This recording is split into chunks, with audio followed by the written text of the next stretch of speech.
प्रकृतिस्थानि कर्षति शरीरं यदवाप्नोति यच्चाप्युत्क्रामतीश्वरः गृहीत्वैतानि संयाति वायुर्गन्धानि वाशयात् श्रोत्रं चक्षुस्पर्शनं च रसनं घ्राणमेव च अधिष्ठाय मनश्चायम् विषयानुपसेवते उत्क्रामन्तं स्थितं वापि भुञ्जानं वा गुणान्वितं विमूढानानुपश्यन्ति पश्यन्ति ज्ञानचक्षुषः यतन्तो योगिनश्चैनं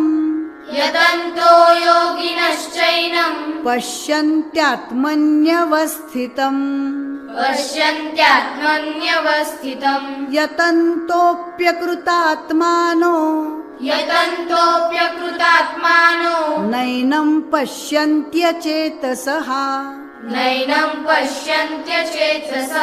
यदादित्यगतं तेजो जगद्भासयतेऽखिलम् यच्चन्द्रमसि यच्चाग्नौ तत्तेजो विद्धि मामकम् गामाविश्य च भूतानि धारयाम्यहमोजसा पुष्णामि चौषधिः सर्वाः सोमो भूत्वा रसात्मकः अहं वैश्वानरो भूत्वा प्राणिनां देहमाश्रितः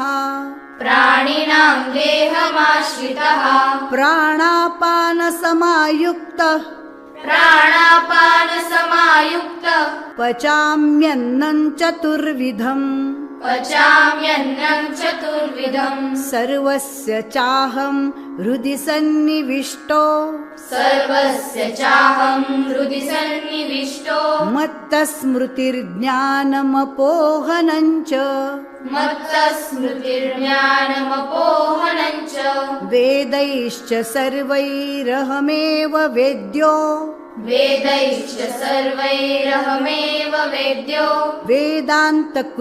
वेदान्तकृद्वेदविदेव चाहम् द्वाविमौ पुरुषौ लोके क्षरश्चाक्षर एव च क्षरः सर्वाणि भूतानि कूटस्थोऽक्षर उच्यते उत्तमः पुरुषस्त्वन्यः परमात्मेत्युदाहृतः यो लोकत्रयमाविश्य बिभर्त्यव्यय ईश्वरः यस्मात्क्षरमतीतोऽहम् अक्षरादपि चोत्तमः अतोऽस्मि लोके वेदे च प्रथितः पुरुषोत्तमः यो मामेवमसम्मूढो जानाति पुरुषोत्तमम् जानाति पुरुषोत्तमं स सर्वविद् भजति माम् स सर्वविद् भजति मां सर्वभावेन भारत सर्वभावेन भारत इति गुह्यतमं शास्त्रम् इति गुह्यतमं शास्त्रम् इदमुक्तं मया नघ इदमुक्तं मया नघ एतद्बुद्ध्वा बुद्धिमान् स्यात् एतद्बुद्ध्वा बुद्धिमान् स्यात् कृतकृत्यश्च भारत कृतकृत्यश्च भारत ॐ तत्सदिति ॐ तत्सदिति श्रीमद्भगवद्गीतासूपनिषत्सु श्रीमद्भगवद्गीतासूपनिषत्सु ब्रह्मविद्यायां ब्रह्मविद्यायां योगशास्त्रे योगशास्त्रे श्रीकृष्णार्जुनसंवादे श्रीकृष्णार्जुनसंवादे पुरुषोत्तमयोगो नाम पुरुषोत्तमयोगो नाम पञ्चदशोऽध्यायः पञ्चदशोऽध्यायः हरये नमः हरये नमः हरये नमः हरये नमः हरये नमः हरये नमः।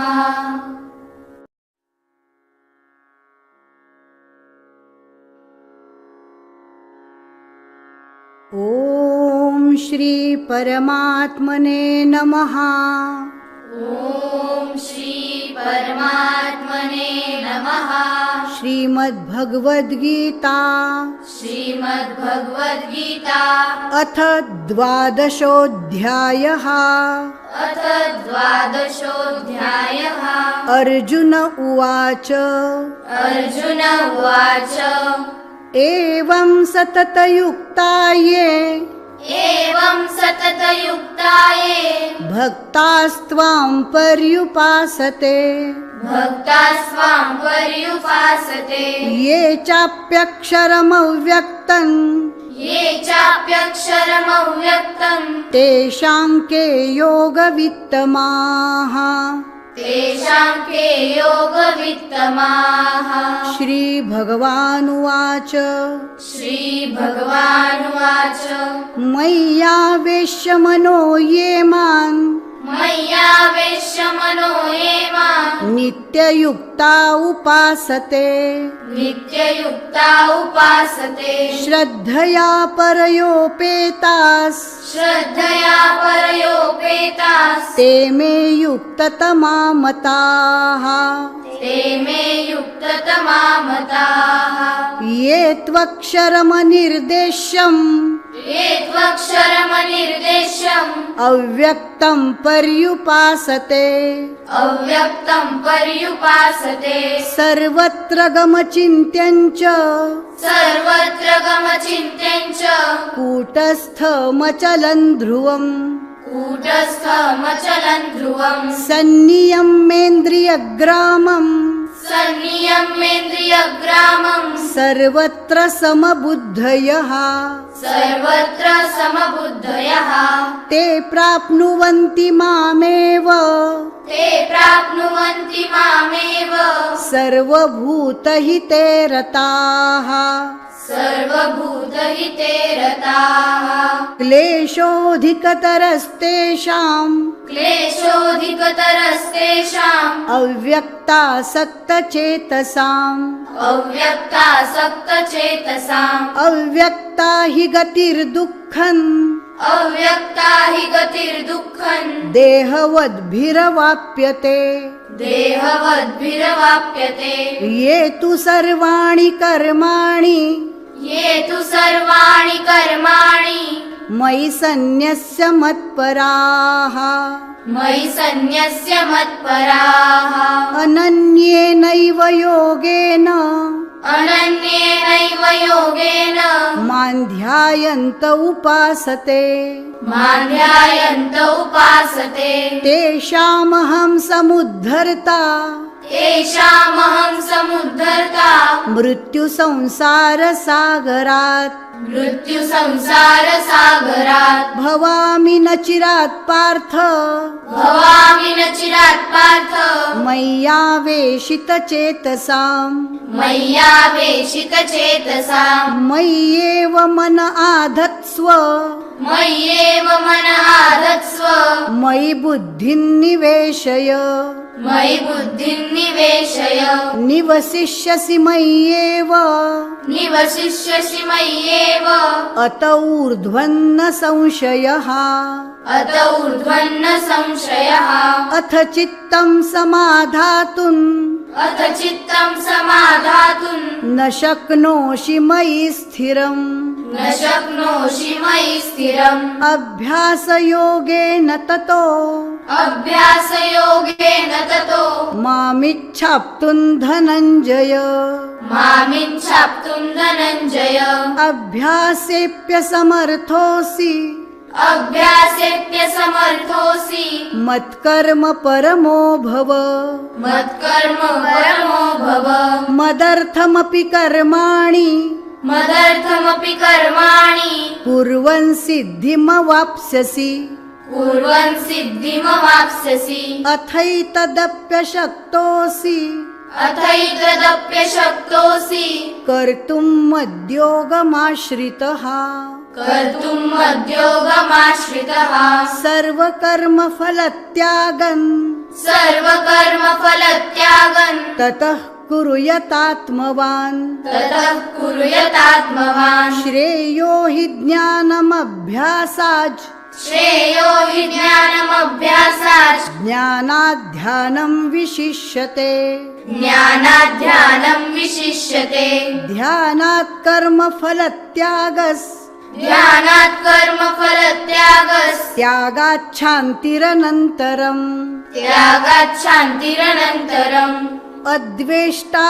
सर्वभूतानाम् अद्वेष्टा सर्वभूतानां मैत्रः करुण एव च मैत्रः करुण एव च निर्ममो निरहङ्कारः निर्ममो निरहङ्कारः समदुःख सुखक्षमी समदुःख सुखक्षमी सन्तुष्टः सततं योगी सन्तुष्टः सततं योगी यतात्मा दृढनिश्चयः यतात्मा दृढनिश्चयः मय्यर्पितमनो बुद्धिर् मय्यर्पितमनो बुद्धिर् यो मद्भक्तः स मे प्रियः यो मद्भक्तः स मे प्रियः यस्मान्नो द्विजते लोको यस्मान्नो द्विजते लोको लोकान्नो द्विजते च यः लोकान्नो द्विजते च यः हर्षामर्षभयोद्वेगैर् हर्षामर्षभयोद्वेगैर्मुक्तो मुक्तो यः स च मे प्रियः यः स च मे प्रियः अनपेक्षः शुचिर्दक्ष अनपेक्षः शुचिर्दक्ष उदासीनो गतव्यथः उदासीनो गतव्यतः सर्वारम्भ परित्यागी सर्वारम्भ परित्यागी यो मद्भक्तः स मे प्रियः यो मद्भक्तः स मे प्रियः यो न रुष्यति न द्वेष्टि यो न रुष्यति न द्वेष्टि न शोचति न काङ्क्षति न शोचति न काङ्क्षति शुभाशुभ परित्यागी शुभाशुभ परित्यागी भक्तिमान्यः स मे प्रियः भक्तिमान्यः स मे प्रियः समशत्रौ च मित्रे च समशत्रौ च मित्रे च तथा मानापमानयोः तथा मानापमानयोः शीतोष्णसुखदुःखेषु शीतोष्णसुखदुःखेषु समः सङ्गविवर्जितः समः सङ्गविवर्जितः तुल्यनिन्दास्तुतिर्मौनी तुल्यनिन्दास्तुतिर्मौनी सन्तुष्टो येन के Jai Shri Krishna, everybody. A very warm welcome to this session, all of you. Jai Shri Krishna. Is my voice clear? Yeah, am I audible? Yes, yes. All of you, let's begin with this session for the 12th chapter first. We'll start with the prayer. Vasudeva Sutan Devam Kamsachanuramardanam Devaki Paramanandam Krishnam Vande Jagatgurum Krishnam Vande Jagatgurum. Jai Shri Krishna, everybody. I want you all to be ready with a pen and paper, pens, with your PDFs. Keep a pencil or a pen handy so that you can mark whatever is difficult. You can mark your doubts. We can discuss them towards the end of the session. Also, some critical points that you might want to note, you will be able to note those. So let's begin. It's with a beautiful chapter, the 12th chapter. Om Shri Paramatmane Namaha. Shrimad Bhagavad Gītā. You all know this Shrimad Bhagavad Gītā, how we say Shri, Gi and Ta are long sounds. Here in this particular word, always remember both the D's are half. Shrimad Bhagavad Gītā. Athat Dvadashodhyayaha. Athat. On tha, we give a stress or aghat of the, because dvadasho, the first letter is half the and complete va. Athat dvadashodhyayaha. We'll go on to the first shloka. Arjuna Uvacha. Now, whenever you're saying a shloka, it's very important that who has said the shloka should be mentioned. Okay, so when you are asked to recite the first shloka, do not forget to say Arjuna Uvacha. Who has said the shloka? We all should be able to tell that. And when you're saying Arjuna Uvacha, Arjuna Uvacha, na has to be complete, not Arjun Uvacha. Arjun Uvacha makes na half. Okay, that's not how it should be. Arjuna Uvacha Evam Satata Yukta Ye. In the first charan, there are 3 long sounds. A, Ta and Ye. Only these 3 should be long. Yukta Yu is a short sound. This is the one that goes wrong sometimes. Okay. Evam Satata Yukta Ye. Bhakta Swam. Bha has a stress or aghat of ka. Bhakta Tasvam paryupasate. One common mistake that happens in the second charan is this paryupasate gets pronounced like parupasate. That u sound should not come like, u sound should not come like u. Okay, we have to take that care. Bhaktasvam paryupasate. Ye chapyaksharam avyak. Ye cha. Now cha is a long sound, so don't say chapyakshara. Chapyakshara is wrong. It has to be a long sound. Chapyakshara. And you see 2 marks. That is a mark for aghat. So that also has to be a very subtle aghat. A very subtle stress will be there. Chap, like that, and not chap. Chap is wrong. Ye chapyak, and this ye sound should come correct, not a but ye. Ye chapyaksharam. Pya has a stress of ka. Pyak, like that. And it is a short sound. So the agha, the stress is also very prominent. It should be prominently audible. Ye chapyaksharam avyaktam. Ma has a stress of va. Ya has a stress of ka. Ye chapyaksharam avyaktam teshanke yoga vittamaha. In the last charan, vittamaha and not vittamaha. Double the sound there. So that should be said correctly. We can move on to the next shloka. Second shloka. Shri Bhagavan Uvacha. So if you are asked to say the shloka, if the examiner says Maya Veshyamano Yeman, you should try to say from Shri Bhagavan Uvacha. Okay, at least for you should know who has from here Shri Krishna's shlokas have started. Shri Bhagavan Uvacha. Shri Va, both the Vas should be long sounds. Maya and not Maya or Maya. Some people end up saying like, Yashoda Maya, not like that. Maya, double ear sound. Veshyamano Yeman.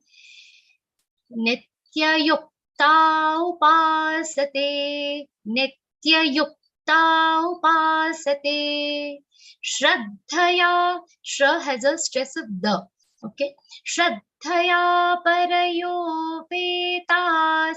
Now in this particular charan, see last three sounds, yo, pe and ta, all are long sounds, all are dirgha sounds. So all three should be long.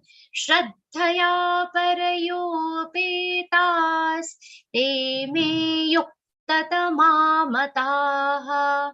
Yukta, ta, both the tas should come complete. The uchcharan should come, pronunciation should be complete. Te me yuktatamamataha. Next shloka, please. Ye tvaksharamanirdeshyam. Ye is a long sound and it has a very subtle aghat of ta. Ye. Ye tvaksharama has a stress of ka. Ye tvaksharamanirdeshyam and not nirdeshyam. Ni should be a short sound. Very common mistake again. And ni is followed by half ra sound, not niradeshyam. That's also wrong.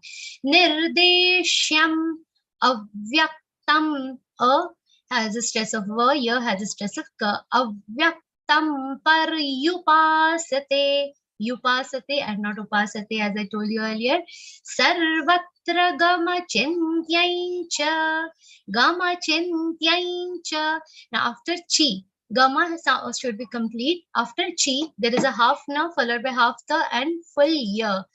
So sometimes this uchcharan by I have heard it comes like chintain, chintain. Their ya sound gets missed in this charan, so you have to take care of that. Sarvatra gama chintyaicha kutastha machalan dhruvam. Kutastha ta has a aghat or stress of sa, half sa. So do not forget that. Ku has to be a long sound. In this whole charan, ku is the only long sound. The rest of the charan is all short sounds. So it has to be said a little swiftly. Kutastha machalan dhruvam. We can go to the next shloka, Bhaiya.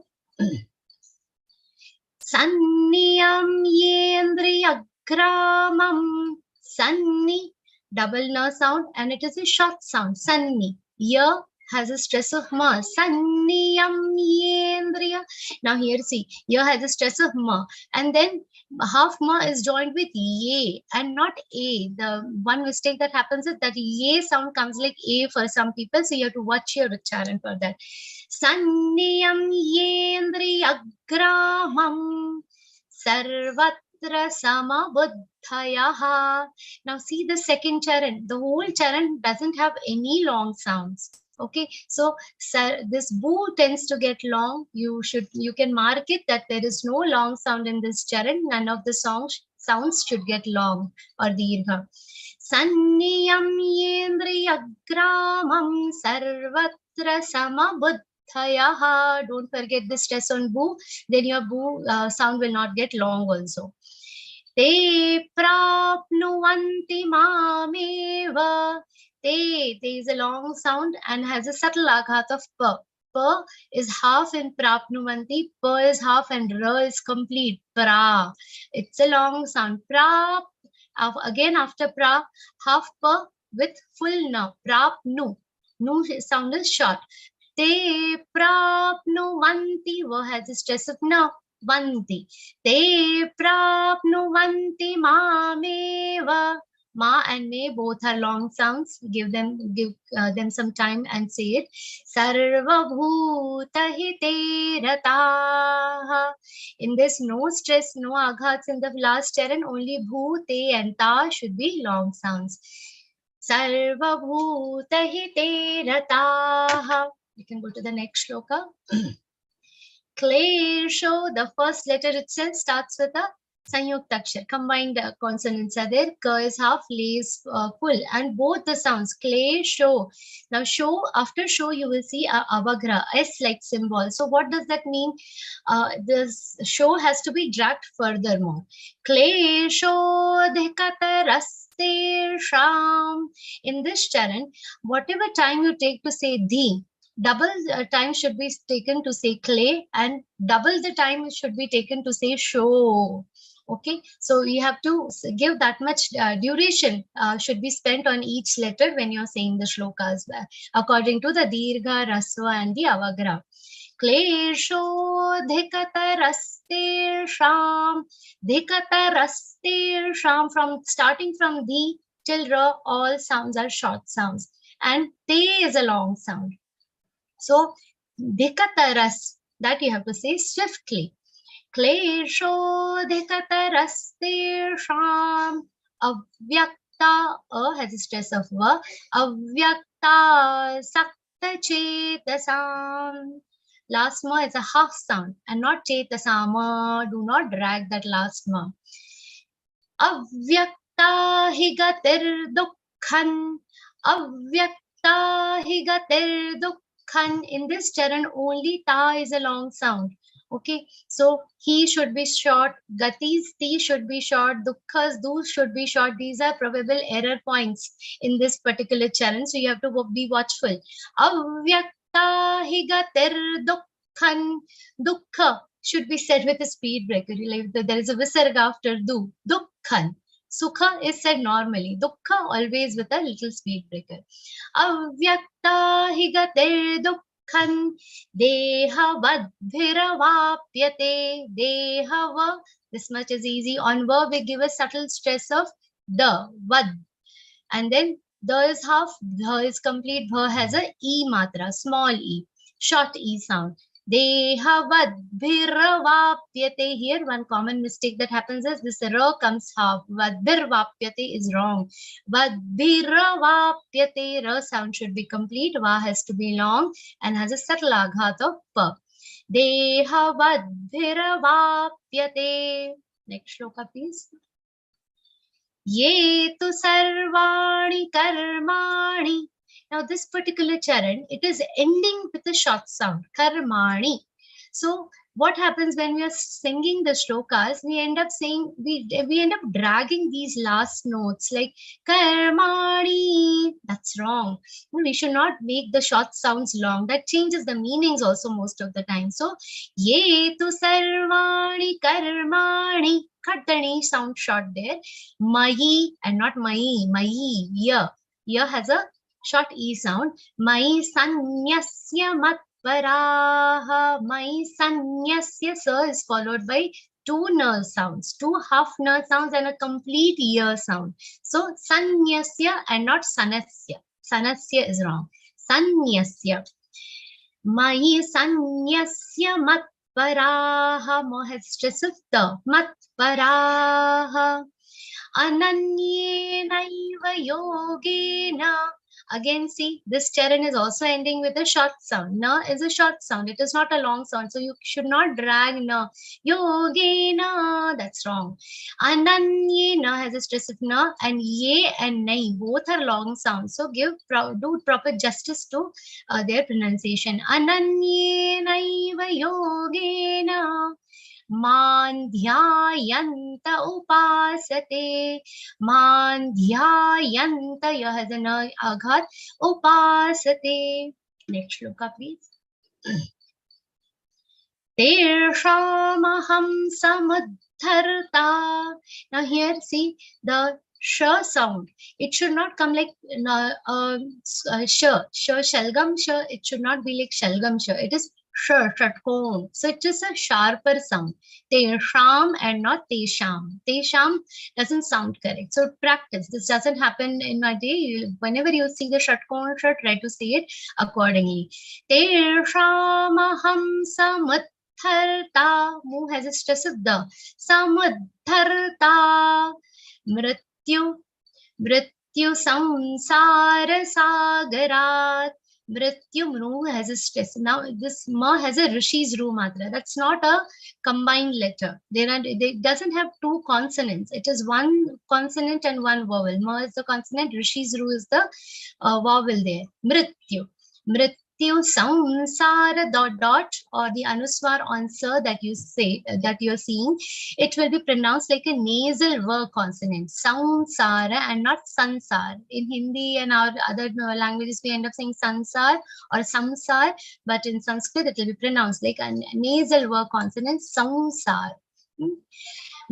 Mrityu samsara sagarat. The last ta is a half ta sound, and not sagara. Ta, if you sing ta, it becomes wrong. So mrityu samsara sagarat. I'm saying a subtle ta and leaving the charan there. Bhavami nachirat partha.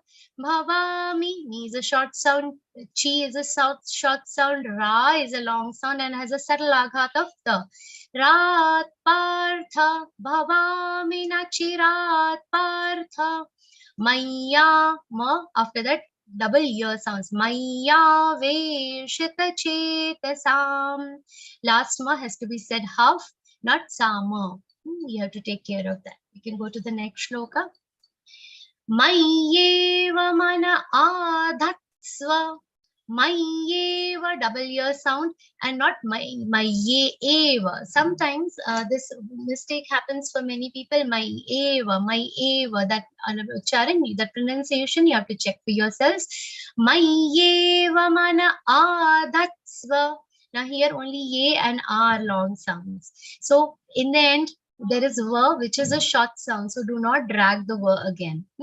Mayyeva mana adatsva.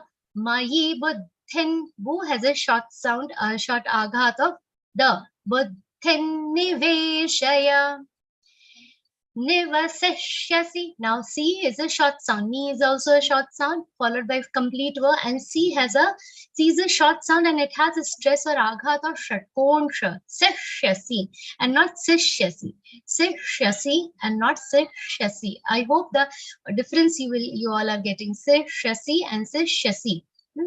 Ma nivasishyasi mayyeva. Ata urdhvan. Here U is a long sound, not urdhvan. Urdhvan. Ata ta has to come complete. Urdhvanna soundshrayaha.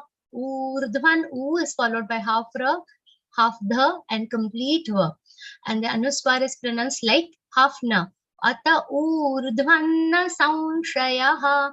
One particular thing about this shloka I want to tell you. 8th shloka. All 4 charans are ending with short sounds. So you don't sing this so much towards the end. Don't elongate, don't drag the last sounds to make them long or dirgha sounds. Niveshaya, mayeva, like that word or your these sounds you should not drag. Okay, we can go to the next shloka. Atha chittam samadhatun. Atha chittam samadha, madha, both are long sounds followed by last 2 which is just short sound, tun. So that also cannot be dragged to say dhatu, that's wrong. Na shakno shimahi sthiram. Na shakno, she has a stress of ka. Shakno shi, षट्कोण and not shakno shi. Shakno shima yisthiram. Now this aghat on sama yisthiram, this is the stress or on ye, which is of that of half sa, that gets missed for many people. Many times I've heard this as maisthiram.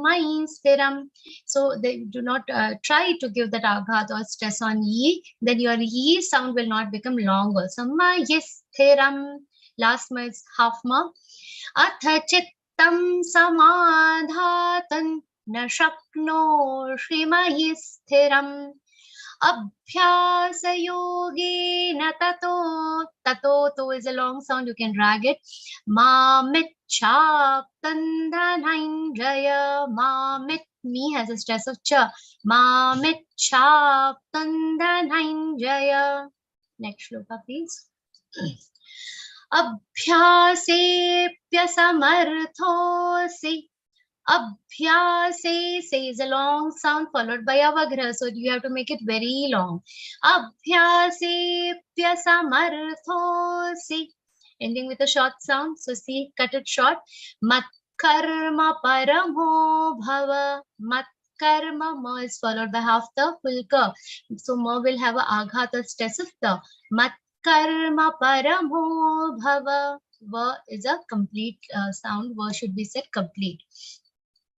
Madarthamapi karmani kurvan siddham siddhimavapsyasi. That's a very long charan. Let's quickly see that. Ku, a short ku sound is followed by half ra and full va. Kurva.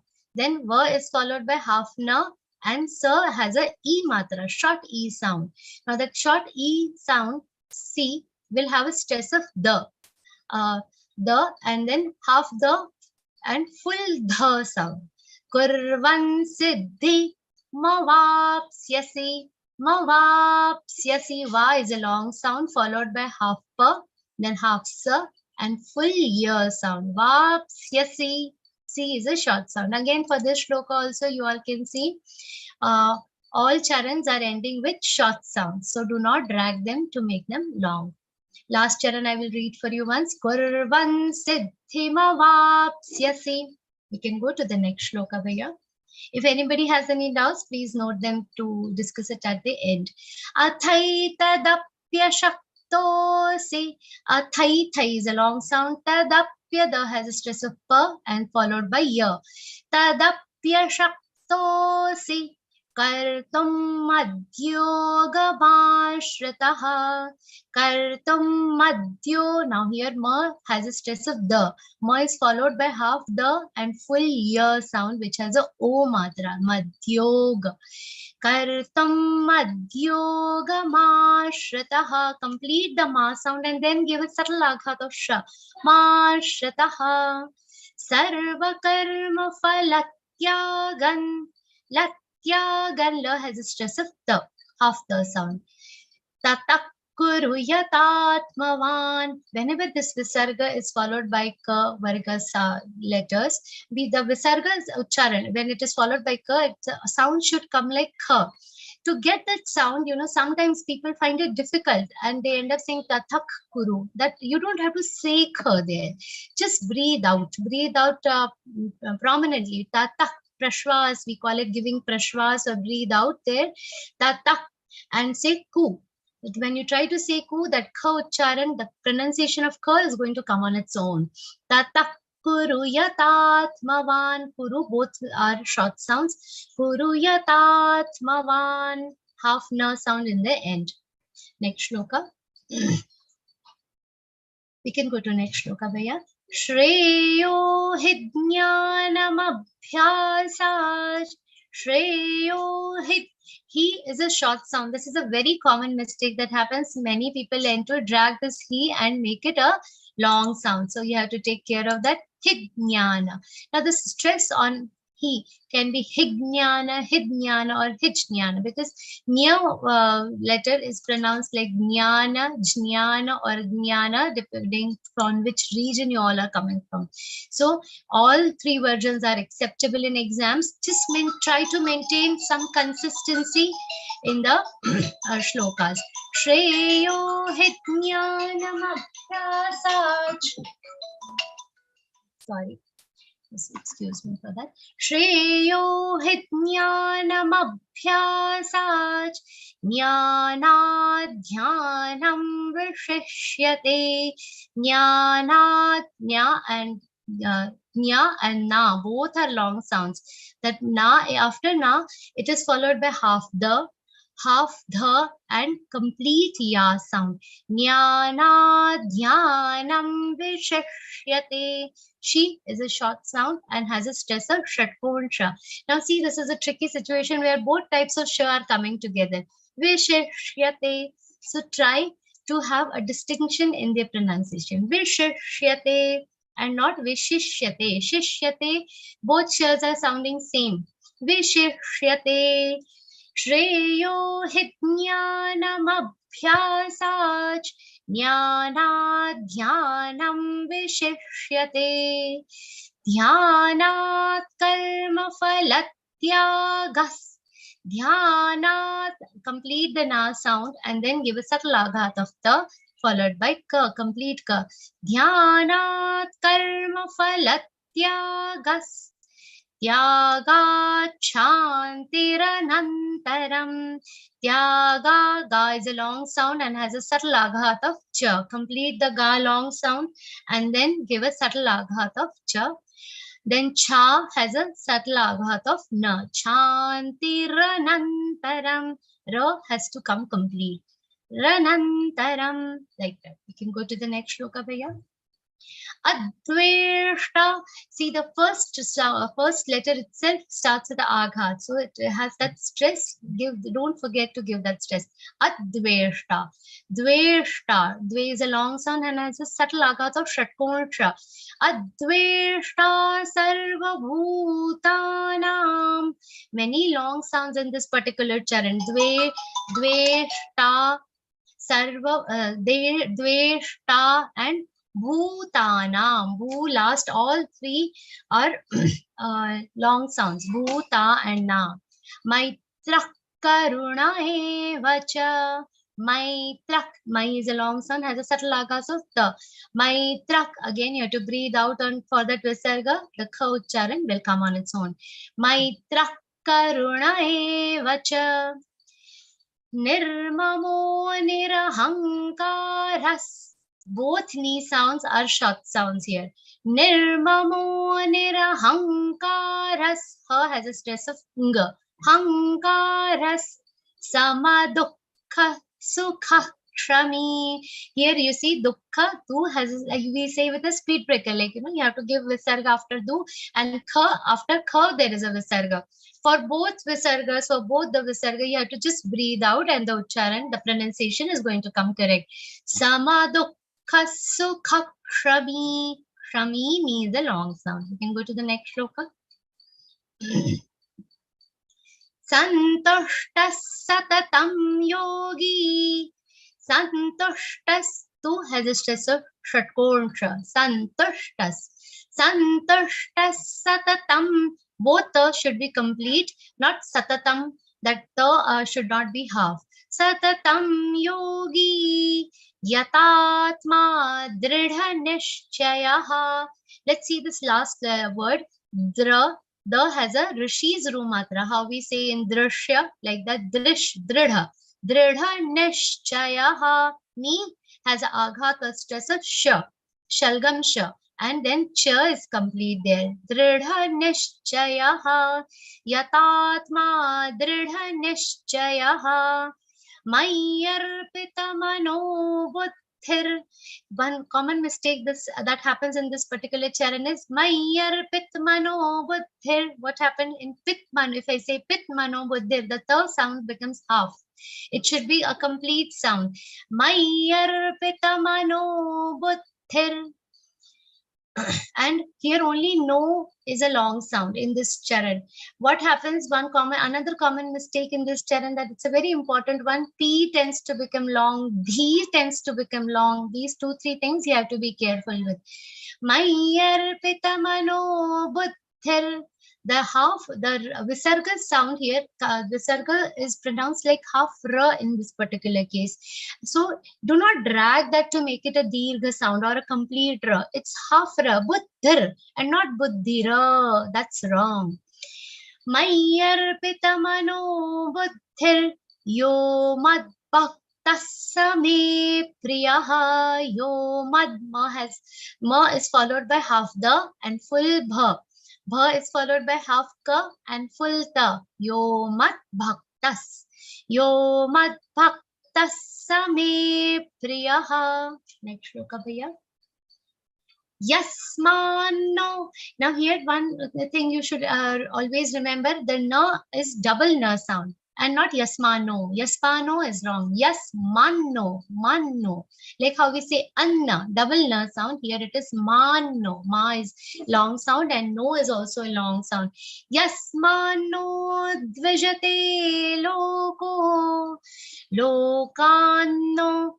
Again, not lokano. Lokano dvijate chayaha.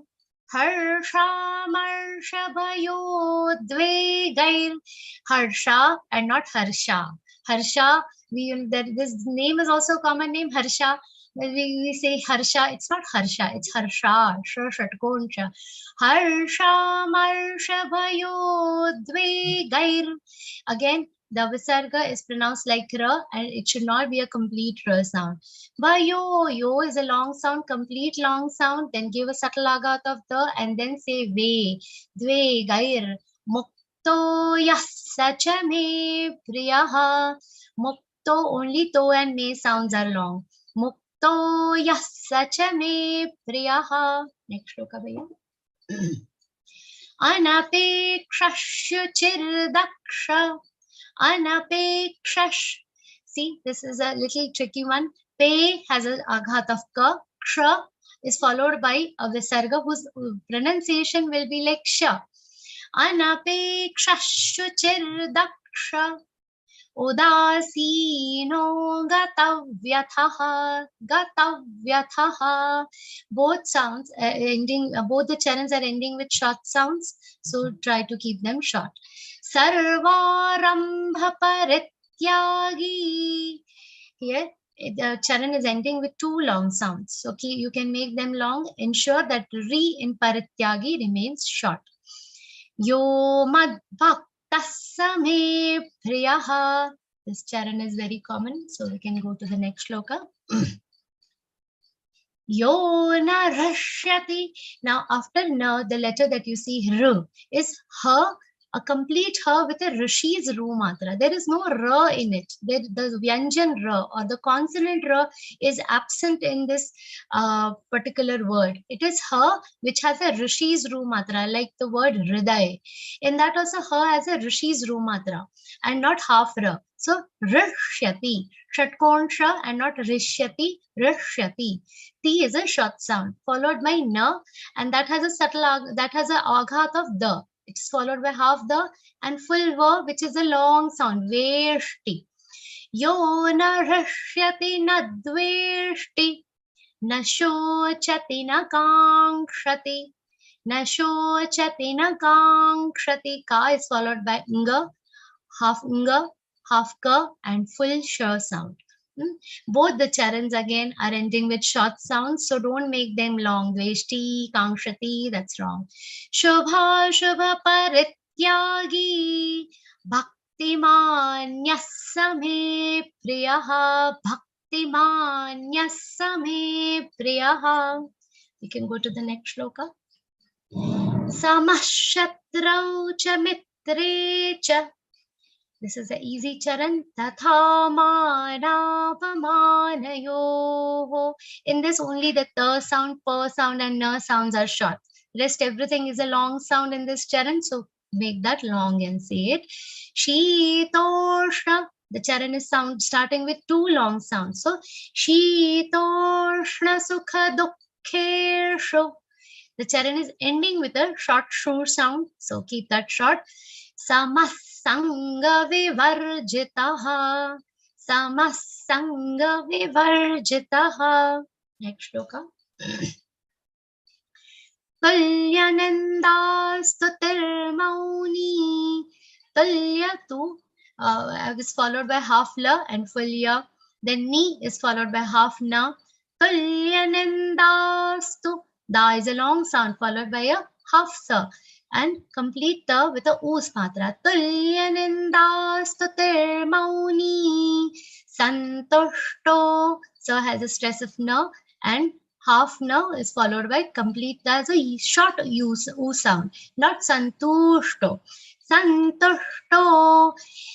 Santushto yena kena chit. Last the should be half, not even complete. Forget about saying chitta. There, that is completely wrong. Not even chitta. It's chit. Leave it half. Aniketathiramatir. Aniketathiramatir. In this charan, only K is a long sound. Rest everything is a short sound. So ensure that you do not elongate anything. Bhaktiman me priyo naraha. Next shloka, the last shloka of this chapter. Ye tu dharmya. Now ye tu. Ye long, tu is a short sound followed by the. After the, first you have to say half ra sound, then half ma sound and a complete ya sound. Dharmya. Ye tu dharmya mritamidam. Mritamidam. Ye tu dharmya mritamidam. Yathoktam paryupasate. Tho is a long sound and has a subtle aghat of ka. Yathoktam paryupasate. Shraddhana. Now, Shraddha. Shra is followed by half the and Shraddhana. Double the sound there. Shraddhana matparama. Shraddhana matparama. Bhaktaste tiva me priyaha. In this charan also see only bha and va are va and pri are short sounds. Only 3 short sounds. Rest everything is long. So give proper time for this particular charan. Bhaktaste tiva me priyaha. We'll go to the Pushpika. Om Tatsa Pushpika.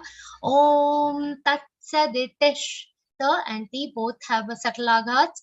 Om Tatsaditish Srimad Bhagavad Gītāsu Upanishadsu Brahma Vidyayam Yoga Shastre Shri Krishna Arjuna Samvade, Anunasik word there, Samvade, Bhakti Yogo Namadvadashodhyayaha. Om Shri Krishna Arpanamastu. Okay, we'll go to the 15th chapter. I hope you all have noted whatever doubts you have in the 12th chapter. We'll discuss them after completing the 15th chapter discussion. Okay, so let's take up the 15th chapter. Om Shri Paramatmane Namaha. Shrimad Bhagavad Gītā Atha Panchadashodhyayaha. Now, whenever this year sound comes, there is a little, you feel that hesitation to say the year sound. And many people twist it too much. Panchadasho, that's not required. It's keep it very simple. Panchadashodhyayaha. Let's go to the first shloka. Shri Bhagavan Now, Urdhvamulamādhashrakham. U is a long sound, Mu is a long sound, rest, Sha is a long sound, rest everything is a short sound, and this charan is ending with a half Ma, not Shakha Ma. That's wrong. Urdhvamulamādhashrakham Ashvatham. This word is very important. Has a aghat or stress of sh. Now, is followed by half sh and a complete V sound. V is followed by half ta and a complete th sound. Ashvatha. Ashvatham prahuravyayam. Prahuravyayam. This ra has to come complete. If you say prahuravyayam, it's wrong. It changes the meaning also of the shloka. So, prahuravyayam, give that aghat of va on ra. Then the ra will come complete also. Ravyayam. Ashvatham prahuravyayam Chandaunsi. The anuswar or dot that you see on da, it will be pronounced like a nasal V consonant, not Chandansi, it's Chandaunsi. Chandaunsi yasya parnani yastam veda sa vedavit. Vedavit. Last the has to be a short sound. We'll go to the next shloka. Then the only two, now in this particular chapter, first time you've been introduced to the Trishtup Chanda. You all know about it. We'll go through these shlokas now. It is in Trishtup Chanda. This kind of shlokas are called as Trishtup Chanda. Each charan has 11 letters. Adhashchordhvam prasritas tasya shakha. Adhashchordhvam. Adha has a stress of sh. And then cho is a complete sound. Cho is followed by half ra, half dha, and full va. Adhashchordhvam. Here, ra sound sometimes gets missed. We have to be careful with that. Adhashchordhvam prasritas tasya shakha. Guna pravriddha. Guna now has a aghat of pa. Here, pa is half, ra is complete. Guna pravriddha. Vriddha, Vru has a stress of the. Guna pravriddha vishaya pravala. Adhashcha, again, the has an aghat of sh. and it's followed by complete ch sound. Adhascha. Adhascha moola. Mu is a long sound. And la is also a long sound, and then followed by a subtle aghat of na. Mulanyanu santatani. The charan is ending with a short sound. Okay, the only charan in this shloka which is ending with a short sound. First, second, and fourth charans are ending with long sounds, so you can sing them lightly, but not the third charan. Adhascha mulanyanu santatani. Nyanu and not nanu. Nyanu santatani. Karmanu bandhini. Dhi is a long sound, rest ni is a short sound. Karmanu bandhini manushya loke. Next shloka. Naru. Fourth. Narupamasyeha. You have to remember ru is a long sound. Ma has a aghat of sa, and masyeha, not maseha. Masyeha. Narupamasyeha tathopalabhyate. La has a aghat of ba. Labhyate. Nanto. See, in this charan also, whichever are the long sounds, mark them correctly. Chadi, di should not become long. In this pratishthasti should not become long. Nanto na chadir na cha sampratishta. Ashvatha. We've seen this word earlier. Ashvatha menam. Me is a long sound. Suvirudha moolam. Ru and mu are long. And this charan is ending with a half ma sound. Not moolama. Don't drag the ma sound. Ashvatha menam suvirudha moolam. Asanga shastrena. Sa has a stress or aghat of unga. That's a nasal consonant. So that sound also should come beautifully. Asanga shastrena. Sh is followed by half sa, half ta, and a complete ra sound. Trena. Asanga shastrena dridhena chitva. Chitva. Chi is followed by 3 consonants.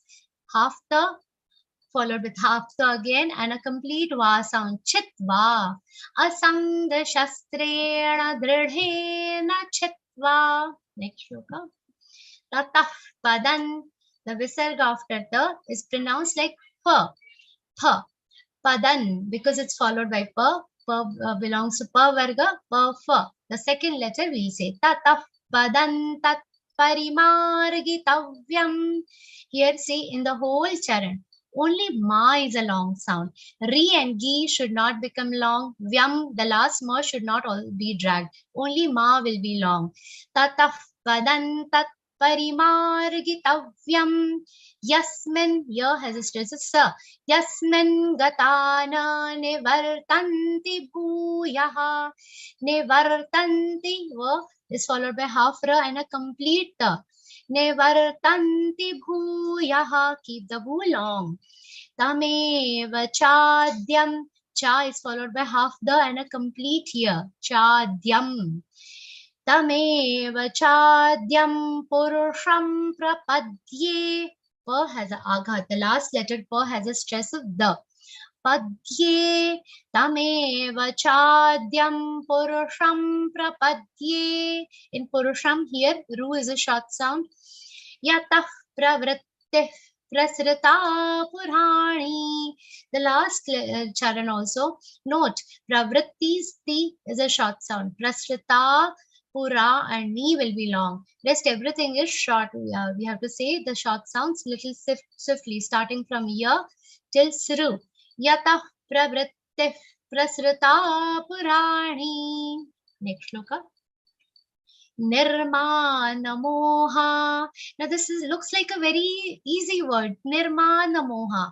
But one very common mistake that happens here is sometimes the na pronunciation comes like na for some people, and they end up saying nirmana moha. That's wrong. It changes the meaning completely. It's very essential that your na sounds come like na and not na. Na and na gets interchanged for many people. That should not happen. So please take care of that. Nirmana moha jita sanga dosha. Sha shatkon sha. Jita sanga dosha. Adhyatva nitya vinivritta kamaha adhyatmanitya vinivritta, and not vinivritta. Vritta is wrong. Vru is followed by double ta. Vinivritta kamaha dvandvair. The letter, now this looks complicated, but it's very easy. The is half, va is complete, followed by half na, then half the, and a complete verse sound. Dvandvair. Dvandvair. The half, were complete, na half, the half, then were complete, followed by half ra and a complete verse sound with the e matra. Dvandvair vimuktas. Dvandvair vimuktas sukha dukkha sangyair. Gacchantya murhav. Gacchantya. Cha is again followed by half na, half the, and a complete ear sound. Gacchantya murhav. Mu and ha both should be long. Padamavyayantat. The entire remaining charan is short sound and last is half. Padamavyayantat. Leave the last the half. Next shloka, please. Natadbhasayate suryo. Here, natad has a stress of the, and then bha is a long sound. Tadbhasayate. Tadbhasayate. Te is a long sound. Su and yo. Last three letters of this charan are long, so keep them long. Natadbhasayate suryo. Na shashanko na pavakaha. Yad gatva na nivartante. Ya has a stress of the. Ga has a stress of the. Yad gatva. Yad gatva na nivartante. Tadhama paramam mama. Now in this, see, all mas are complete ma, not tadham paramam mama. Not tadham, if you say, the ma becomes half. So that care you have to take. It looks a very simple charan, but you have to take care that this mistake doesn't happen. All sounds should come complete. Tadhama paramam mama. Yes, you can go to the next shloka, Bhaiya. Mamaivansho jivaloke jivabhutas sanatanaha manashashthani indriyani. In this charan, in this entire shloka, you have to take care of the dirgha rasva swar, all the long and short sounds, and just understand these two words. Shashthani, sha shatpon is followed by half sha, complete tha. Shashthani indriyani. Ni is a long sound followed by half na, half the, and a complete ra sound. Shashthani indriyani. Prakritisthani karshati. Prakritisthani karshati. Keep the last T short. Next shloka, please. Shariram yadavapnoti. Shariram yadava is followed by half pa and full na, which has a o matra. And then last ta has a short e sound. Prapnoti. Yachapyat Kramatishvaraha. Yacha is a long sound and has a subtle agat of pa. And chapyu. This u sound sometimes comes like u, and then the mistake that happens is yachaputka, like that pu sound comes there. That's wrong. Yachapyat Kramatishvaraha. After you, we have half the, half ka, and full ra. That also you should know. Gruhi, he has long sound. Gruhi tvaitani sanyati. The dot on sa is pronounced like a nasal ear consonant. Sanyati. T is a short sound. Vayur gandhani vashayat. Ta is a short sound. Now here, again in this shloka also, all charans are ending with short sounds, so you have to keep them short. Next. Next shloka, please. Shrotrai. This, the dot on tra will be pronounced like ya, because it's followed by cha, which is, and the nasal consonant of the cha varga is ya. Shrotrai chakshasparshanai cha rasanang ghraname cha. Adhasthaya, dhi is a short sound that has a aghata sha. Adhasthaya manaschayam vishayanupasevate. Keep the nu sound short. Rest this charan is very easy. We can go to the next shloka. Utkramantam sthitam vapi. Utkramantam. Here, do not miss any letter after U. There are 3 consonants. Ta is half, ka is half, ra is complete. Utkramantam sthitam vapi. Bhuinjanam. Keep the bhu is followed by half nya sound. Keep it very simple. Not bhuinjanam. Bhuinjanam vagunanvitam. Then vimudharanu pashyanti. Here only dha and na are long sounds. Do not make v or nu t long. Take care of that.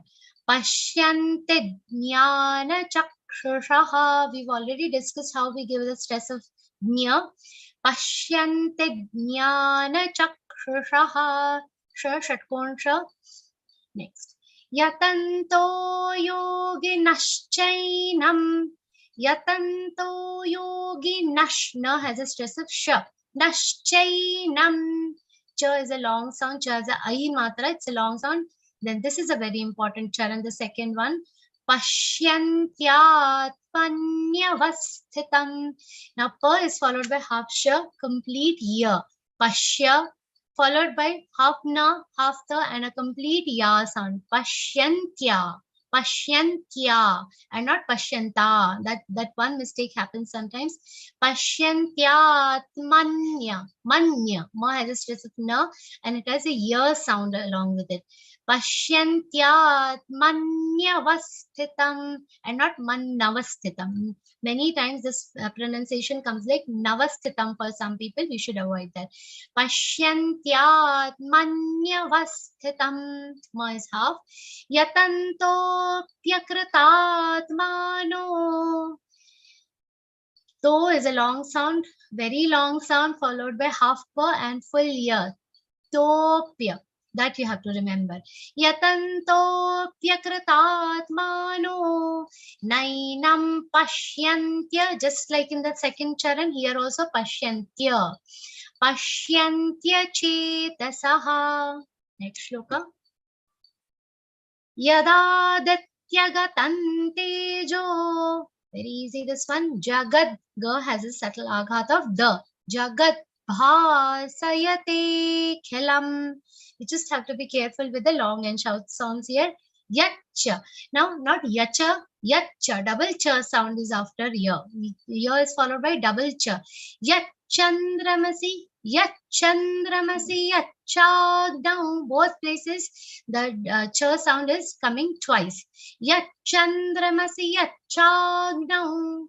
Tattejo. Ta is followed by 2 ta sounds. Yat Tejo vidhimamakam. Last ma is half ma.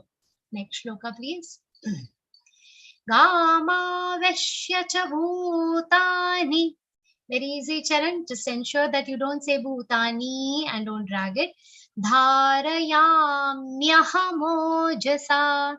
Dharaya. Ya is a long sound, has a subtle aghat of ma. Dharayamyaha and not dharayamaha. Mya sound should be clear. Gama veshya cha bhutani dharayamyahamojasa. Pashnami. Who has a prominent aghat of shatkon. Pashnami. Pashnami chaushadhi sarvas. These are long sound. Do not forget that. Somo bhutvārasātmakaha. Can go to the next shloka. Aham vaishvanaro bhutva. Bhu is a long sound. Va is a long sound. Vai is a long sound. Has a subtle aghat of sha. Praninan dehamashritah. Praninan dehamashritah. See, I'm keeping the long sounds long and Shri is a short. I made it short. You have to keep that in mind. Now in the next charan, so many long sounds. Pranapana samayukta. Pachamyannain. This is a very important one. Pacha, cha is a long sound, has a subtle aghat of ma, followed by complete ya, and not pachamannam. It's pachamyannam. The double na sound should be very clearly audible. Pachamyannain chaturvidham. This particular charan looks tricky because of the nasal consonants. So with practice, you'll get it very nicely. Pachamyannain chaturvidham. Here, chaturvidham, 2.5 ra. And V is also a short sound, not chaturvidham. This is a very common mistake in this shloka. Please avoid it. Pachamyannain chaturvidham. Next shloka, Bhaiya. Sarva, again we come back to the Trishtup Chanda. Sarvasya chaham hradi sannivishto. Hradi, as a Rishi's Rumatra, and there is no ra sound in that word. Sarvasya chaham hradi sanni, and not sunny, sanni. Sannivishto. Mattas, and not mata. Double the sound. Mattas smritir jnanamapohanaincha. Smritir jnana. Smritir jnana. After ti, we have to say half ra, and nya ucharan can be see. I pronounce it as nya. Nya. You can call it gnya or jnya as per your regional variation. Smritir jnana, and then it is followed by a complete ma. This one mistake that happens is jnanam apohanaincha. Ma sound should come complete. Mattasmrite jnanam apohanaincha. Sarvasya chaham hridi sannivishto. Mattasmritir jnanam apohanaincha. Vedaishcha sarvairahameva vedyo. Sarvairahameva, and not this ra sound has to come complete. Sarvairahameva vedyo. Vedanta krid. Veda vedeva chaham. Vedanta. Kri is followed by half the complete verse sound with a long a matra. Then the next da is complete. Veda videva chaham. Vedanta krit. Veda videva chaham. Next shloka. Dvavimau. First letter is a combined consonant. So half the and full va. Dvavimau purushau loke. K is a long sound and has a subtle aghat of ka if you're saying the first and second charan together. Dvavimau purushau loke. Ksharascha ksharevacha. Now this ksha sound should come very distinct and it should not sound like sh. It should sound like ksha, kshatriya ksha. Ksharascha ksharevacha. In this particular charan, cha and a both are long. Only these two should remain long and do not drag the last cha.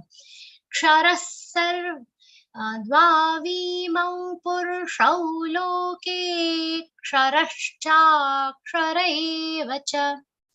Ksharasarvani bhutani. Kutastho kshara uchyate. Somebody is asking dvavimau. V is not a long sound. It is not a long sound. V is not long. Dvavimau purushau loke. Ksharascha ksharevacha. Ksharasarvani bhutani. Ni is a short sound and ku is a long sound. Kutastho kshara uchyate. This uchyate sometimes gets pronounced like uchyate. So we have to be careful with that pronunciation.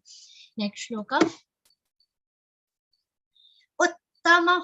Uttama. Very easy word, but double the sound. You should remember. Uttama purushastvanyaf. Shatpon sha is followed by half the and a complete verse sound. And that complete verse sound has a na aghat or stress of na. Purushastvanyaf paramatme tyudarataha. Me is a long sound and has a subtle aghat of ta. And tyuda and not udarataha. Paramatmetyudarataha Yo lokatrayamavishya. V is a short sound. Vishya. Bibhar. Here ba sound is there. B followed by bha. Bibhartavyaya ishvaraha. Bibha. Bha is followed by half ra, half the, and a complete ya sound.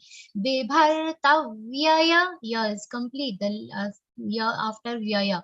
Bibhartavyaya ishvaraha. Here is a long sound. Ishvaraha. Next shloka, please. Yasmaksharamatiitoham. Yasma. Ma is a long sound followed by half the and full kshatriya aksha. Yasmaksharamatiitoham. Aksharaadapi chottamaha. Aksharaadapi chottamaha. Double ta. Cho is followed by double ta, and it should not be chotamaha. Chotamaha. Atosmi. To is a long sound followed by avagra, so it has to be very long. Atosmi loke vede cha prathitah purushottamah. Prathitah. Visarga is pronounced like pha. Puru, both short sounds. Shottamah, double ta. Next shloka. Yo mamevama sammudho. Double ma and not samudho. That's wrong. Sammudho. Who will be long? Dho will be long. Janati purushottamam.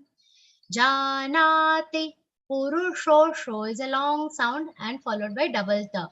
Purushottamam. Sasarvavid bhajati mam. Sasarvavid. V is a short sound followed by half the and a complete bha sound. Sasarvavid bhajati mam. Sarva bhavena bharata. Sarva bhavena and not Sarva bhaven bharata. Bhaven bharata is long. Sarva bhavena bharata. The also should be complete in the end. Next shloka, please. Iti guhyatamam shastram. Iti guhya. Gu is followed by the short gu sound is followed by half a and a complete ya. So when you're saying that, from within, we should say that letter guhya. Iti guhyatamam shastram. Ida muktam. Mu has a stress of ka. Muktam maya nagha. Gha sound is short and complete. Etat Buddhva. Now this you should understand. Ta is followed by half the complete ba with a short u sound, and again it is followed, that bu is followed by half the and a complete va sound. Etad buddhva. Etad buddhva buddhiman syat. Buddhiman syat. Bu has a aghat of the buddhi, not buddhiman syat. Buddhiman syat. Half the in the end. Etat buddhva buddhiman syat. Krita krityascha. Krita. The first ta is complete and the second ta is half. Krita krityascha. Krita krityascha bharata. Krityascha. Here has a aghat or stress of sha. Krita krityascha bharata. Next Pushpika. Om Tatsadite Srimad Bhagavad Gītāsu. One thing you should understand, in the Pushpika also long and short sounds you have to follow. Stress or aghats also you should try to follow. The ones that get missed, I'll tell you, in Srimad Bhagavad Gītāsu. Ma has a stress of the. Bhagavad Gītāsu. Va also has a stress of the. That gets missed. Another common one, Upanishad, Suk Brahma Vidnyayam. Su has a stress of ba. That sometimes gets missed. So you should try to take all these stress aghats properly. Then in the end, Shastre Shri. Te is a long sound and it also has a subtle aghat of sha. I'll say the whole Pushpika once. You can listen carefully. Om Tat Sadite Srimad Bhagavad Gītāsu. Upanishadsu Brahma Vidyayam Yoga Shastre Shri Krishna Arjuna Samvade Purushottama Yogo Nama Panchadashodhyayaha. Samvade, the one Anuswaransa, do not forget, it is nasal work consonant, Purushottama and not Purushottama. Double the sound should come, Purushottama Yogo. This is very easy. Om Shri Krishna Arpanamastu. If anybody has any doubts, as Bhaiya has told on chat window, you can all raise your hand on Zoom and you can post your questions in the chat window also. But preferably, please turn on your videos and you can ask your questions accordingly. Yes. Mani ji, Asha ji, please turn on your videos if possible while asking the questions. Jai Shri Krishna to all. Jai Shri Krishna Didi. Yeah. I have a question on Didi. chapter 12, shloka number 13. Okay, it ends with Okay. Yeah. Adveshta Sarva Bhutanam. Yeah. Tell Didi, please unmute. Didi, you've been muted somehow. I don't know. Please unmute again. okay, now it's fine. 13th. Yeah, 13th shloka and 4th charan. Here, like when we say samadukha sukha kshami, sukha kshami or sukha kshami, because while with the flow it becomes sukha kshami, but actually with the grammar it should be like sukha kshami. So which is Yes. right? Sukha Kshami. See, Ksha is it's like a Mahapran sound. So if it is followed by Ha or Ksha, the Visarga Ucharan comes like Ha. Sukha Kshami. So for that, if it is coming like Kha for you, that means your Ksha, Kshatriya Ksha is not coming sharp enough. If you say Ksha very sharp, this sound of Ksha, it actually comes from your tummy, literally from your tummy. Kshami. So if you say Sukha Kshami, if you say that Ksha sharp, automatically her sound will come for that Visarga. You can try. But if you say it from the Kantha, like Kshami, then that Visarga will come like Sukha Kshami, then it becomes Kha. But if I say Sukha Kshami, it depends on how you're pronouncing Ksha. If you're saying it Ksha, sharp Ksha, it will come like her only. You just have to give prashvas, breathe out there. Okay. Okay, now it's clear because it's the pronunciation of ksha is more prominent here rather than putting ha or ka, because how we pronounce ksha, then it automatically it comes. That's what. Yes, correct. Thank you so much. Yes, Mani ji, it's okay. Yeah, tell me. If anybody else also wants Ashish to ji. ask. Yeah. Ashish ji. Haji. Okay. Jai Shri Krishna Gītā. Sorry, My Bhaiya. video Yeah. is not working. Can you speak? That's okay. Once let Ashish ji complete his thing and then we'll take Mani ji. Is that okay? Yeah, Ashish ji, please say. Thank you, Ji. So just to clarify this 13th one that you said, Ji, it's Sukha Kshami. Sukha Sama Dukha Kshami. Suksha. Sorry? Sukha. Ha. Visarga will be pronounced like ha. Sukha Kshami. Sukha Kshami. Correct. Right. Perfect. Thank you, Ji. Just one more main thing in the Pushpika. You know, I had asked this out earlier also when we, in the audio, it says Haraye Namaha, Haraye Namaha, Haraye Namaha. And then we have to say Om Shri Krishna Arpanamastu, is it? Yes. That's See, the right there order? is no, there's no particular rule about it. See, whatever we are chanting, we are offering it back to Shri Krishna. So that is what is the meaning of Om Shri Krishna Arpanamastu. Now, at the end of the chapter, we are remembering God. When we are saying Haraye Nama, we are bowing down to Lord Shri Krishna. So that is why, that is the meaning, that is what is meant by Haraye Nama. Both are optional. You can only say Haraye Nama and stop, or you can say both, or you can say one. There is no particular rule about it. So we complete the Pushpika. What you say after the Pushpika, there's no particular rule about it, but we have to understand the emotion behind it. The emotion is important. So when I'm saying Haraye Namaha, after seeing the whole chapter, I'm going down to the God and we are doing giving pranam to the God.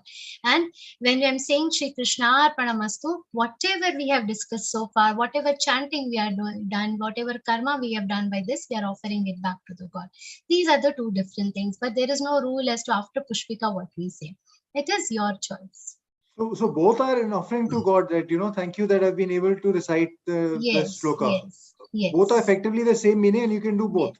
Yes, you can do right? both. Yes, Yeah. you can do both. You can do one, both. Everything is correct. And which is the one, Ji, that we say that if I have by mistake, if I have not been able to pronounce the word correctly, please forgive me. Which one is that? Okay, so that you will come to know in the 4th level. So maybe that you can leave it for now. Okay. So there is a different, altogether different shloka for it.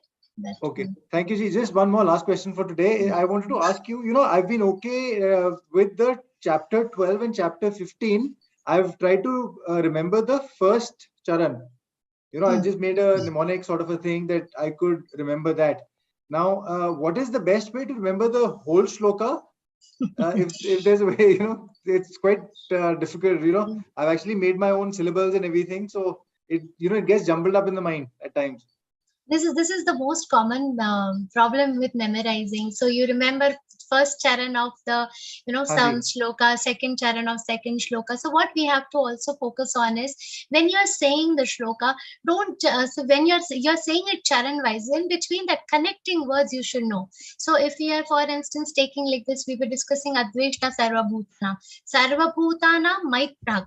So you can also make tags around Sarvabhutanam, the ending of the first charan and the beginning of the second charan. So try to make that connect also properly. Only when you do that, you will not interchange the charan. That is one trick that I follow, but everybody remembers in a distinct different way. So that way also we will have to discover how do we remember for ourselves. So that will also differ. So how long does it take, Ji? Normally, because there's no urgency, but I would want to do the exam for sure, but may not be on the 5th of June. How long depends on two things. One is your own memory, which is different for everybody, so I cannot comment. Second is how much effort you put into it. So if you're reading all the chapters that you have learned every day, we'll be able to learn it very fast, but it cannot be quantized. We cannot say everyone is different. Yeah. So Shraddha ji, would you suggest that one should do the level 2 and then only be firm with level 2 and then only move on to level 3, or keep continuing with the whole thing? And I think that is a personal choice. Some people are comfortable continuing, so it depends on your personal choice. It is also a matter of how much time you have at hand. Some people have enough time to complete individual level, learn all shlokas. Some people want to learn all chapters and then redo, so you can entirely repeat the whole course after completing level 4. So it is a matter of personal choice. So I think that would be a better option if you complete the whole Gita once and then maybe redo it's a better option for you, but it might not be a better option for somebody else, right? It depends on our individual choices. I can do that, right? If required. Yes. That's okay. So I can just take the we've all done our schooling and everything. We can take this at year 1 as a nursery school. Yeah. And you can repeat nursery. There's no problem with that. Okay. Yeah. Yes. Vijay. Yeah, Vijay. Jai Shri Krishna. Jai Shri Krishna, Didi. Yeah. I have one doubt in the grammar part. Okay. How can we identify Agatha without a PDF? If I have PDF, I can read perfectly. But sometimes if I don't have PDF at that time, but I want to read properly, so how can I identify this Agatha?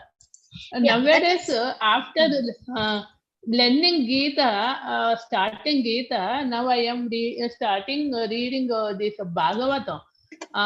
But in the Bhagavatam also, same like Gītā slokas are there. So it is very. So I came to know. Learning Gītā is very much useful to read any Sanskrit slokas. So this is very much important. Okay, I got your question. So I got your question. So you basically want to know how do we know how to understand when the Aghat is coming. For the Aghat, the rule is very easy. first thing you should know, whenever there are two consonants together, two consonants are coming together, before saying those two consonants, we should be giving aghat. Okay, now what is the meaning of aghat? We have to repeat or slightly do a dvit. We call it doing dvit. We slightly repeating the first letter, which is half. So if there is any shloka that we can put, for instance, again I'll take tadveshta. Is followed by half the and full verse sound. Okay. So wherever there are two consonants together, before that, whichever is the swar on that, we will give the stress. Adveshta, like that. Okay, wherever there are two consonants, we have to give. Now there are some rules. So you will be having your grammar PDF. There are some four exceptions to the aghat that you can go through the grammar PDF. Okay, you must have been given a grammar PDF also. There are the exception rules explained for these aghat. Like, if there are two letters are same, we don't give aghat. If there are three consonants, we don't give aghat. So these rules are explained in your grammar PDF. So I very strongly recommend each one of you, please go through the grammar PDF properly. You will understand all these rules very nicely. You will have grammar PDF for each level up till level 3, level 1, level 2. You will have the PDFs. You can go through that for a more detailed understanding. Okay.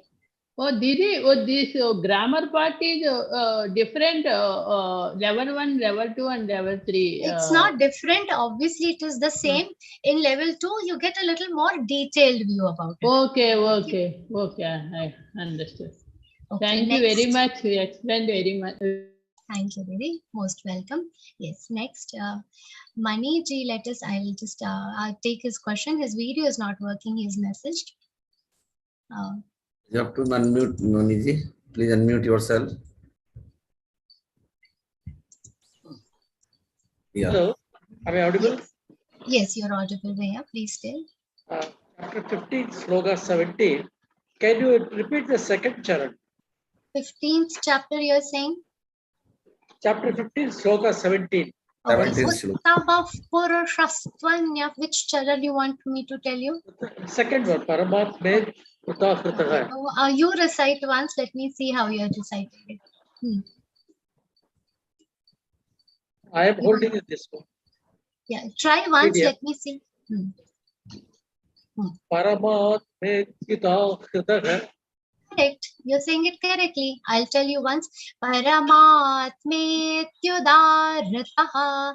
Only ma, me, and da sounds are long. That if you make little longer, it's There coming should be a perfect. stress on you should be there or not? No, there is no stress on you because it is But you Paramatme. have to be pronounced clearly. Yes, you have to be pronounced clearly, but there is no stress. Not yuda. Yuda is wrong. Paramatme tyudarataha. That is the third Tyudarataha. da, so that's why I was wondering whether you also will be stressed. You da. No, I'm not stressing it. Tyudarataha. I'm just saying da a little longer. And then not giving a stress on you. If I give a stress, it will be yuda. Yuda. It's not But it yuda. is It's third da, yuda. is it not? Hmm? It is third da. Da, da, da. Yeah, da. Da, Da. da. Okay. Somebody has said a 55-year-old having difficulty in the chat window. There's a message about welcome. Yeah, if there are any other doubts, you can post it in the chat or raise your hand. Somebody has messaged 55-year-old and having difficulty in memorizing. That's really not very tough. It is not very easy for sure, but if you try, you can all definitely do this. We've had 83-year-old people giving Gītā Vrati. I myself have taken exam for Gītā Vrati. The first candidate that I had taken was 71-year-old uncle, completed learning all 18 chapters. Started within 1 year. So the consistent effort, with consistent effort, nothing is impossible. So just first believe that you can do it, and then make a consistent effort to do it. There's nothing. We've seen miracles. I myself have experienced how easily we could learn with a little faith in Lord Krishna, and lot of faith in Lord Krishna, and lot of faith in your own efforts. Just don't forget, don't think about mujhe learn hoga, nahi hoga, whether I'll be able to do it or not. That's not required. You all are going for exam.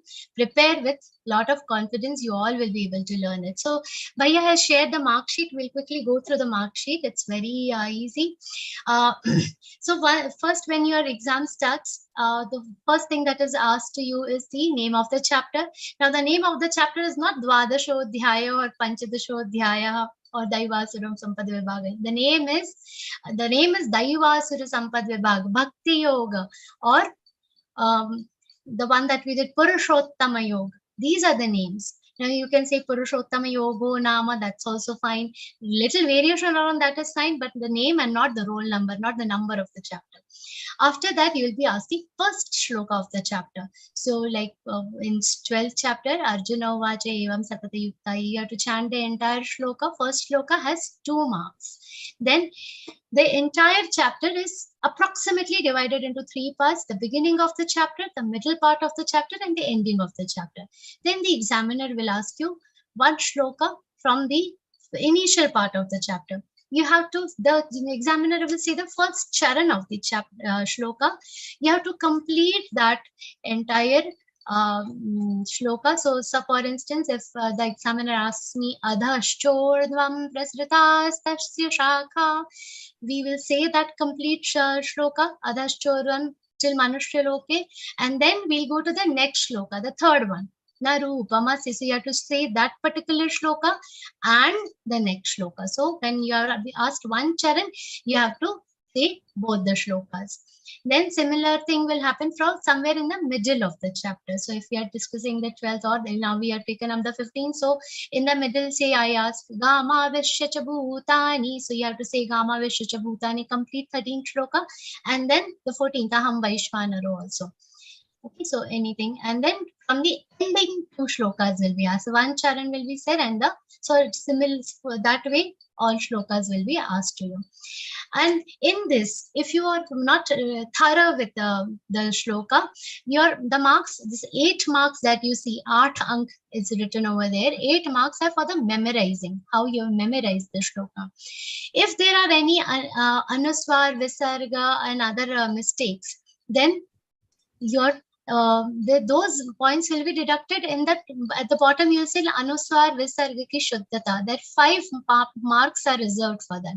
So if there is an issue with the memorizing, your marks will be deducted from the 8 marks there, but not for anuswar visarga. That will be done only in the last 5 marks. Okay, so the chances of passing are very nice if your memorization is very good and you have to take care of your Visarga Anuspar, you will get additional 5 marks. So similarly, so each chapter has 32 marks this way. Okay. And after that, you will see towards the right hand corner, you are seeing some 4 marks are reserved for Lay, Evam, Uchcharan, Spashtata. So whatever we were discussing, the Akhas, Niyam, the Lay, Anushtup and Trishtup Chanle. There is a particular rhythm that in which the shlokas are taught to you. So try to stick to that rhythm. Try to stick to the rhythm of Anushtup and Trishtup separately. If you say it in proper lay, you will be awarded 4 marks. So the complete exam is of 100 marks. And for that, if you pass, for passing is 50%. Okay, so if you get more than 50 in the exam, you are going to pass. If you score more than 75, then you get A grade, which is very good. That is Uttirana Shreni, or very good. Then 85 plus, that is excellent, or Atyuttam Shreni, it is excellent grade. Then if you get from 85 till 99 is excellent. And if you get full marks, which is easily possible with consistent efforts, you will get outstanding Shreni, Sarvottam Shreni. Okay, so that's how the marking is there, and it's very easy to get through this exam. So I wish you all a lot of good luck for your exams. Do prepare well with full confidence, full faith on Shri Krishna. I'm sure you all will be able to get through the this exam. Ashish Bhaiya, thank you, Ji. Could you just show the screen again, Ji, of the marks? And I had a question related to that. You know, you can ask your question. Yeah. हाँ जी. So here it says आरंभ के कोई भी 2 श्लोक और 8 का 8. So आरंभ के it's कोई 2 भी into. 2 shloka, not of your choice, of examiner's choice. हाँ Okay. Ji. Right. And then you have to give that and the next one after that, right? Yes, correct. So yeah, so one charan I'm asking, so let us have a small demo also, if any one person wants to give Yeah. demo. So I no, my question is जी, जैसे आप एक श्लोक बोलेंगे, एक श्लोक का पहला चरण बोलेंगे, मेरे को उसका नेक्स्ट और फिर नेक्स्ट, तो 3 बोलने होंगे. That's why नहीं नहीं, 8 2 into ही 3. बोलने हैं भैया. वो श्लोक कंप्लीट करना है और उसका नेक्स्ट बोलना है. You have to complete that shloka which is asked and the next shloka. That's it, just 2. Oh, just 2. Then why is it Yes. that 2 shlok and 8 mark का एक है, तो 8 into 2 is 16, Those लेकिन shloks, so you 24 will be का क्यों asked है? another shloka also भैया. हाँ Right? Ji. No, so basically it is saying अगर 8 into 3 होता तब 24 में से मार्क्स आते. It is अगर 2 श्लोक है और 8 का एक है तो 16 में से होना चाहिए. No. नहीं, It's 4 not 4 like number K that. 2. ऐसा नहीं है. Adha, see, if I ask you adhashchordvam, then you have to say adhashchordvam and narupamasya. Again, Right. from the first, that first one third only, again I'll ask you say tatav padan. Then you have to say that and this. So each shloka has 2 marks. So total 4 shlokas you are reciting. That is why you are getting 8 marks there. Understood? Koi do shlok. You don't worry so much about it. Even your examiner will know whatever is asked. Just say that shloka and the next shloka. Aji, you know, आपने मेरे को आज काफी confidence दे दिया, because I always thought that it was 75%. If it's 50%, that is still doable, I think. You know, because it's very much doable. the chapter name and the first shloka, I think I'll be okay to do. But that's why I was wondering. So each shloka is 2 marks. Yes. And 4 into 2 is 8. But why is it out of 24? Though that line, that's what I was wondering. 8 3s are 24. So no, 3 is I'll what? tell you what. Don't worry so much about the mark. Just prepare well. You obviously you should understand the mark sheet, but see, it's 8 in from 3 different parts, right? So that is why 24. Then for the name of the chapter, then for 2 marks for the first shloka, and then 5 marks for Uchcharan. That way, total comes to 32. Okay.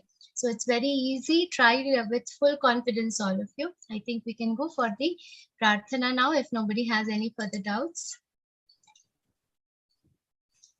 Okay, so what is the duration for the exam? Somebody has asked. So they've been given 3 hours slot, but ideally within half an hour. But it also depends on some participants are so thorough that we end up completing Jijñāsu exam in 15-20 minutes. Some people take time, and it depends on the on your preparation primarily.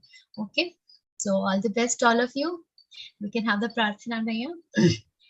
योगेशं सच्चिदानन्दं वासुदेवं व्रजप्रियं धर्मसंस्थापकं वीरं कृष्णं वन्दे जगद्गुरुं